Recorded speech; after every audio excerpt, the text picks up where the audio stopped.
ওই সিকিউরিটি মারতে গিয়েছিল ঘরে, আমাকে সিকিউরিটি উইদাউট পারমিশনে আমার অফিস ঘরে ঢুকে মারতে গিয়েছিল। তার জন্য ছেলে তাকে ঘাট ধাক্কা দিয়ে বের করে দিয়েছে। তার জন্য যদি পুলিশ যায়, পুলিশ অ্যাকশন করুক। আমি মুর্শিদাবাদের পুলিশকে বলছি তো ওই বৃহস্পতিবার 12টার সময় ঘিরে এর জবাব নেব যে আমার বাড়িতে পুলিশ কি কারণে গিয়েছে, উইদাউট নোটিশে কেন আমার বাড়িতে পুলিশ গিয়েছে, তার জবাব দিয়ে নেব। সিকিউরিটির বিরুদ্ধে তো আগেও অভিযোগ করেছে। হ্যাঁ, এরা এত অসহযোগিতা করে। আমি একে চেঞ্জ করে দিতে বলেছিলাম।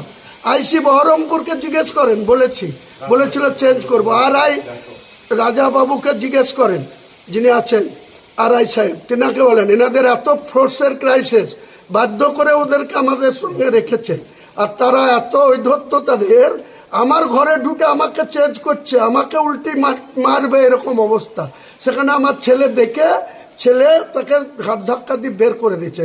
প্রমাণ হলে সিসি ক্যামেরাতে লোড করা আছে, প্রমাণ দেওয়া হবে। আর যেদিন SP কে ঘিরবো সেদিন SP বুঝে যাবে মুর্শিদাবাদকে কার সঙ্গে খেলতে যাচ্ছে।